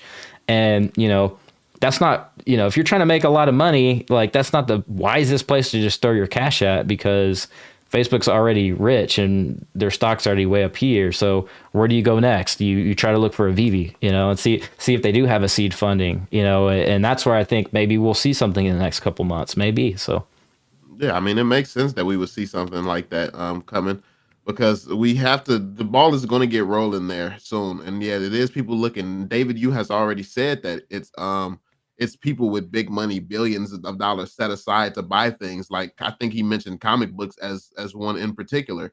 It's people with money set aside looking for comic books in NFT format and things like that. So yeah, it's going to be major. We're going to see some major growth coming, and I mean, Pokemon in itself.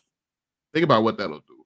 I think that Pokemon in itself would probably be a major catalyst, because you look at Pokemon Go, like look at what Pokemon Go was able to do, and I mean, VeVe being able to own that. If we get that Pokemon announcement, it's we definitely over 10 million users. Like just from that, like no matter where, like if we like from where we at right now, 2 million downloads. If we get a Pokemon announcement, I feel like it's an extra 8 million ASAP. It's wild, At man. It's least. wild.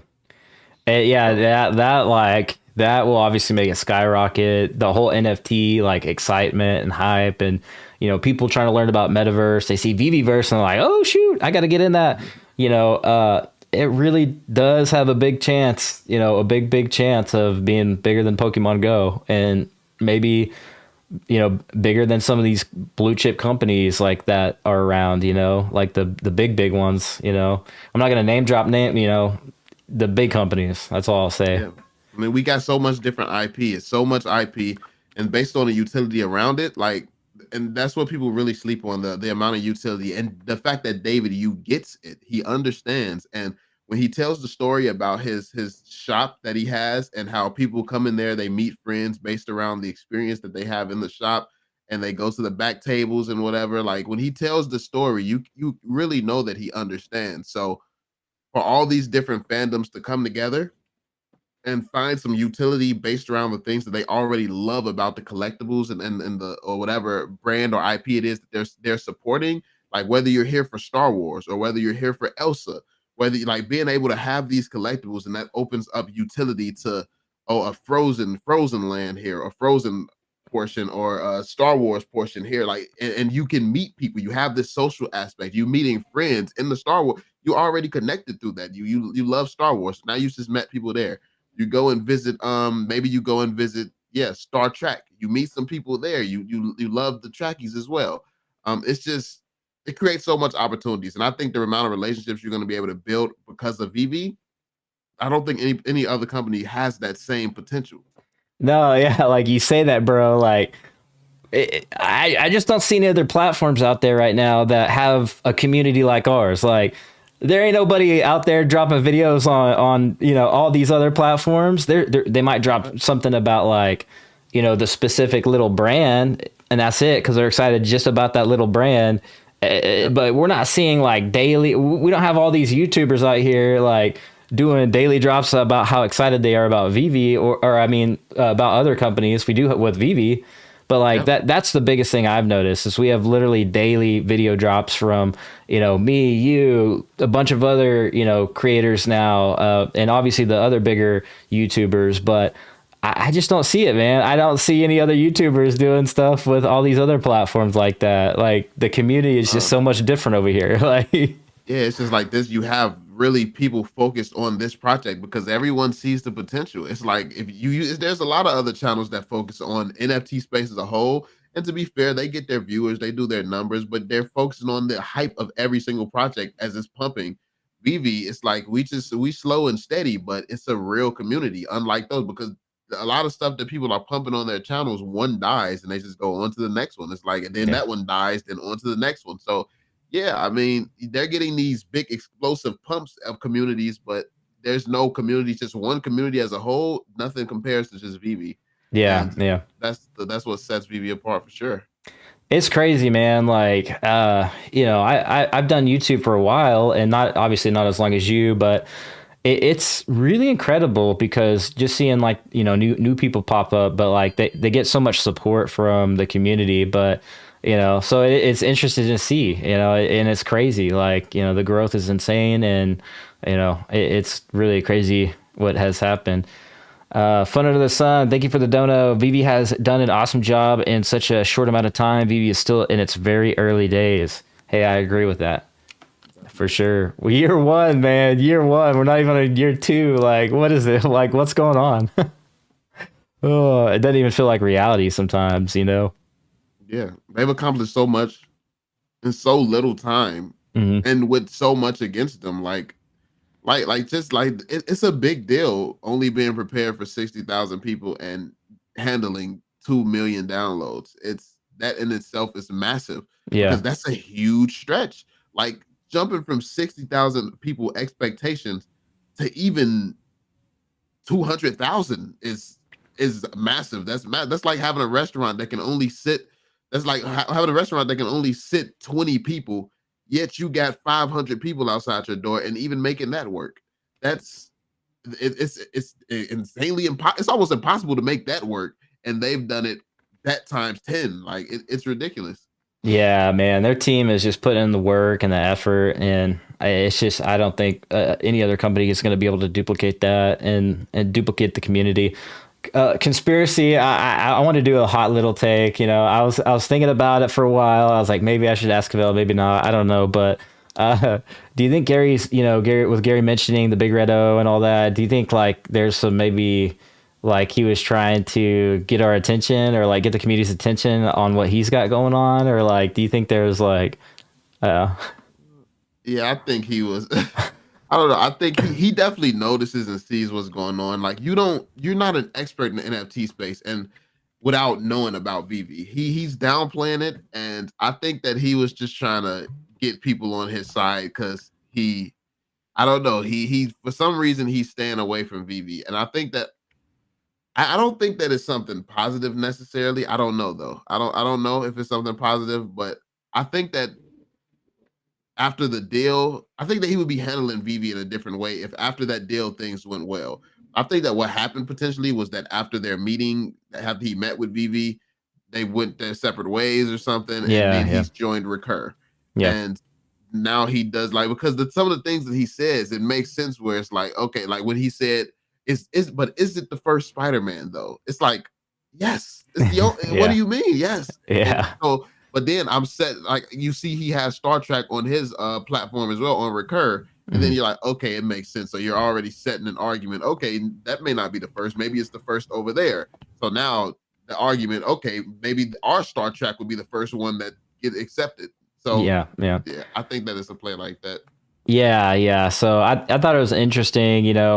I see I know what goes on in the NFT space as you do too. Is like especially on the crypto side. Like I see all the different angles and why he may not want to mention VV so much or pump it up, or maybe he wants to invest or see. I don't know, but like yeah, there's definitely some kind of angle going on in my opinion there as well. So I don't know, but I respect Gary, man. Like I do. I bought like 36 of his books. So, Wow. so yeah, like he did a promo and I think he's going to drop his NFT in December or something like that for that promo. But I mean, the guy's smart, Yeah, and I so love him. I love Gary Vee, and he's a I'm still a business. supporter. Yeah. And Yeah, he's a business person and entrepreneur first, yeah. I think that's what we all have to kind of realize. I Uh, would do the same thing in his position. I'm just for full transparency. Well, maybe not the same way, like, yeah. but I would be on my team side as well. It's like that. That's Yeah. what you're supposed to do. That's what's paying the bills. Right. So, And it's kind of human nature. Like we like to, if we're rooting for an NFL team, we like to root for that team and nobody else. Like that's and just, he's into sports. Like, yeah, he's a big yeah. sports guy. So, Yeah, he's very competitive. Yeah. Aaron J, thanks for the dono, man. Says I have the gyms to buy Pride and Sod now or wait for MTL to dip, in your opinion. Ooh, I don't know about collectible questions right now. I don't know. Cavell, what do you um, think? You can answer that one. I, I think that is. I think that as an investment, you need to figure out what you want out of it. You need to know where you see this particular NFT going and how long you plan on holding. If you're just trying to do a quick flip, obviously you want to buy it at its lowest point. But if you believe this collectible is going to, let's say, 100K, does it really matter if it dips a couple $100? Like, does that matter? I mean, if you can buy it now and you think it's going to 100K and you're holding for 5 years, doesn't really matter what price point you buy it at. But if you're trying to get a good flip in, then yeah, I mean that's when you have to consider that. All right. Yeah, yeah. So we got another comment. This one's coming up about a Quid comment. So I'm gonna read this one real quick. Gary had a point with that, especially as Quid had the Marvel license years before Cavell. Oh, it's quit. Hold on, say that again. What was it? Yeah, so Krog Mode says Gary had a point with that, especially as Quid had the Marvel license years before. Quid had the Marvel license years before, but it wasn't the very first NFTs in existence. Quid has had a license. What was it, like a NFT, sticker? yeah, like Quid has stickers and stuff like that, but look at how they did it. Like Quid has what, over 350 brands confirmed, and they've revealed almost all of them. So they've had all that, and they still failed because it's just not a good business. It does not matter what order you come in if you're not the best at what you're doing, and you're like VeVe is the best at what it's doing. Quality wise, is the best as far as the the marketing it has the best team surrounding it. Like it had the best vision. They envisioned this 4 years ago before it started happening today. So Gary's point, he just jumped in a company that jumped into this space after, and then they're copying VeVe at the same time. Like they have different rarities and things like that. Where'd they get that idea from? It's like you're you're you're banking on somebody that is being led by a bunch of money hungry people, which is nothing's wrong with trying to get your money, get your bag out of this opportunity. But you have a visionary doing this out of passion that they're going against. Good luck taking on VeVe with just a bunch of rich people with you. Yeah, yeah. And it's like, man, do you want a sticker or do you want this augmented reality one over here? Exactly. Technically, that's the first virtual reality or metaverse, experience when it comes to like Marvel. You know what I mean? So, Exactly. That's yeah, huge. yeah. In So, NFT format for sure. It's like yep. NFT is the first true ownership that you have. Now there's a debate, is it going to be interoperable and things like that? And I think because of how new and early we are into the crypto space, the interoperability aspect is it's a big deal right now. But the fact is of what VeVe is building, only crypto people care about that. And you have to realize that crypto people is going to make up the smallest amount of people who are actually using VeVe. So you have all these crypto people who are going to say, oh, it's not really interoperable, we can't do this, we can't do that. One, I think that ability to be able to do all this stuff is going to come, but ultimately VeVe is setting out to make the best experience. There's not going to be somewhere else you want your collectibles, because VeVe is going to be the best when it comes down to the experience surrounding these collectibles. When it comes to these other collectibles, what's the experience surrounding those? Once you get into some parties and stuff like that, it's like, cool, you get into some parties, but it's not the same. Yeah, VeVe can has mass adoption because of its ability to attract children and that whole big experience. yeah. It's like I don't necessarily want to go fly somewhere unless it's with the VV community. But like, yeah, I get that. But like, I don't know. It's just like I don't necessarily want to just party with a bunch of random PFP dudes. Like Exactly. I don't know. Like that's not a selling point for me. Like what sells me is like the brands, like you're saying, the experience and all of that. Like it's much more. Yeah, I don't know, meaningful, I guess, in that sense. I mean, I get the coolness of the other stuff. I do. Like I said, I'm from the crypto. Like I did the crypto stuff for a while. I mean, I get it, but Yeah. and in the future in the metaverse, maybe that's something, I don't know. I prefer like what VeVe's doing and the experience they're bringing. So we'll see. Um, Lyndon says, should we be expecting MTL articles next week? And if it does come, how soon are you expecting it to be applied to the app? That's a good question. MTL. Yeah. I mean, I don't know when we'll. I mean, do we? I don't know when we're going to be expecting that. I think that they're going in testing. They said by the end of this week, I believe they were going to be bringing in the testers. Um, yeah, I mean, I'm just letting them do their thing and letting the testers test and make sure that it's right, because the last thing that I want happening is them to rush anything and then something messes up in the future that makes the news for VeVe in a bad way.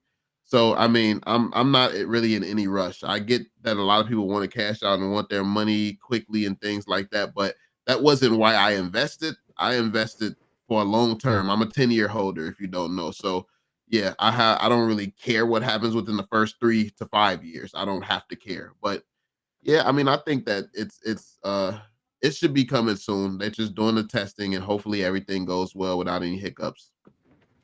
Yeah, for sure. We have NFT Pirates, two big dogs in the space. Yo, what's going on, NFT Pirates? Go Chain. Oh yeah, Omni the Clown says they're on Go Chain, swapping over to Immutable. Quit only just now is on the blockchain. They're not yet either right now. They haven't even dropped one NFT yet. Yeah, they So just talking. yeah. And let's see here. VVR minted on Go, soon IMX. Yep. Stickers don't have the potential utility in the metaverse. Like a DeLorean, everybody. Yeah, that's true. You can stick them on the wall somewhere. Yeah, and Quid did. I don't even know if Quid like meant to be on the blockchain. I think they were just like trying to be, a sticker company or something. I'm not even sure. Yeah, they tried to switch up their model after they saw what VeVe did. They tried to come into the community. They start following me and a whole bunch of other people. I don't know if they're still following, but they trying to just a lot of these companies are jumping in trying to follow the true visionaries, but they just don't have the vision. And it's the reason that Quid failed with all these powerful brands on their at their disposal. Yeah, whoever they had, congratulations to whoever their licensing guy was, but everybody else, you did a terrible job marketing all of that. They had Mr. Beast promoting them for over a year, and you still managed to flop that hard. Like with all these brands, it's absolutely amazing. That's an accomplishment being able to suck that bad with this many licenses. So Yeah, yeah. and shout out to the community, man. We beat Mr. Beast. That he's got millions of subscribers. We all beat out Mr. Beast, man. So that's the power we have, in the community. It really is. It's crazy to see that. And so yeah, and then Immutable X, man. Like people get it twisted a little bit, like especially like traditional crypto people, because I like I said myself, I come from that, but like people get it twisted, man. I think when VeVe goes to Immutable X and it's on there, I don't want to ever hear the argument ever again. Like I literally don't. Like I don't want to hear it. And then especially when it's on open sea, like it's just going to be interoperable, and people are going to be like, like there's not going to be an argument at that point. Like what are people going to say now? Like if once it goes to open sea, what's the argument then? Like, well, I'm like, it's in the same place as CryptoPunks now. Like literally, like what are you talking about? Like, so that's what I don't get. Like, I don't get like why people don't think in the future, like they're like, oh, but there's still 1 week left before we're on Immutable X. Like, so I'm going to go FUD for that week. It's like what are you talking about? So I don't know. Like, what's your thoughts on that? Do you think people are going to change their mind over, the long run and once we're on IMX? No. I think when people, I don't think we have a lot of investors in this community. People aren't really investors. They're not here to look ahead. A lot of people came from Dogecoin and stuff like that, Sure. that hype, and just jumped in to try and make some quick money and didn't realize what they was jumping into. Nobody, a lot of people didn't know that you would have to be in this investment 3 to 5 years, or a lot of people aren't thinking ahead like that. And it's just, yeah, you can't really expect people to. This is your first time getting into investment. You hear about all these cryptos blowing up. I don't even blame them. Like if around, like when Dogecoin was blowing up, you're hearing about Dogecoin blowing up, GameStop, you're hearing about freaking AMC. Everything's blowing up out here. So yeah, you want to jump in and make some quick money too. But so you don't even know to do research, to dig in and to understand how long it takes with certain projects and why VeVe isn't one of these explosive projects at the beginning. Yeah, like who's going to take the time to learn all that? But I do think so. It is their job and their responsibility to do it, but I don't blame them for not doing that research. I Mhm. think that we're going to hear some half baked excuses, like half and half. So, like, because for instance, some IP may not allow their stuff on OpenSea, for instance. Then you're going to hear, okay, that's not a real NFT. It is. The switch is just off. Like they don't want their IP anywhere. So Yeah. I mean, we know for a fact once we get on Immutable, the ability to put it over there on OpenSea, it's there. Yeah. But the thing is, some licensors are going to be like, nope, we don't want that turned on, even though it is built in. So I think we're Yeah. still going to have those people trashing certain brands like, oh, this brand is an NFT, that brand's not. VeVe's a mixed breed. Like, Yeah. Yeah. So, and Carlos says Gary was implying a different differentiation between digital collectibles in a closed ecosystem and NFTs on mainnet. Yeah, like I think Cavell already just covered that, but like just to add to that is like it's going to be on a blockchain, and the definition of a non-fungible token is just that like that it's on the blockchain, like that's it, like that the definition's not that long. Like it didn't say, oh, I got to be open ecosystem, it's like, no, that's not what the definition says. Like the definition just says it's a non-fungible token, and a non-fungible token is something on the blockchain, and once it's there, like there's no question about it. And then once some of these brands like is going to go to OpenSea, like and plus, like we can look up who is going to have that secret rare spider, whatever collectible that VeVe has on there. Who's to say, like, an artist sees that you have that collectible, and they airdrop you a piece of art because they see that you own that Spider-Man. Like, there's gonna like, there. I mean, come on. Like, people are saying like, oh, it's a closed ecosystem. I'm like, no, because you can look it up on Etherscan, and you will be able to when it's on IMX, and then that's not very close. Like people can look you up, like they'll see that you own it, and then they'll airdrop you, on your address if they want to. Like people are gonna have. We're already seeing it right now in VeVe. We have mini clubs. There's the ape club already, and then there's the hit monkey, and then there's this and there's that, and like people are gonna in our community, like people are gonna get creative, and like that is slept on, and these other platforms are gonna definitely see what the potential of this community is made of, and I think that closed argument, I think it's gonna get beat, man. I really do. Yeah, it's going to go away with time. It's still going to be people who try it, but you have people with negative mindsets who just want to look at the negative aspects of anything. So I mean, you can't really change someone's mindset if that's how they want to view the world. Yeah, for sure. All right, man. Well, like I said, I want to respect your time. We've been going at it for like, I don't even know how long, like we've been going at it, but I think we answered all the questions. We have a bunch of people in the chat. So yeah, you can find Cavell, obviously Cavell Anderson on his YouTube channel. Got a link in the description and pinned in the chat here. A lot of OGs in the chat. We had Omi the Clown, Foster, bunch of people. Thank you so much for tuning in, everybody, and make sure you follow Cavell if you're not already on Twitter and his YouTube channel. So, you got any closing thoughts or? I mean, nah, I'm just looking forward to the future, man. Yeah. Hey, thanks for having me. I definitely no enjoyed doubt. the conversation, chilling after all this time. Yeah, for sure. It's been Another one in the books, man. So we'll have to do another one maybe on your channel or something like that in the future. And thanks for coming on, and thank you everybody for tuning in. And we'll see you guys later at the blockchain and the next one. And as always, be like an NFT, be authentic, and I'll see you guys later. Peace.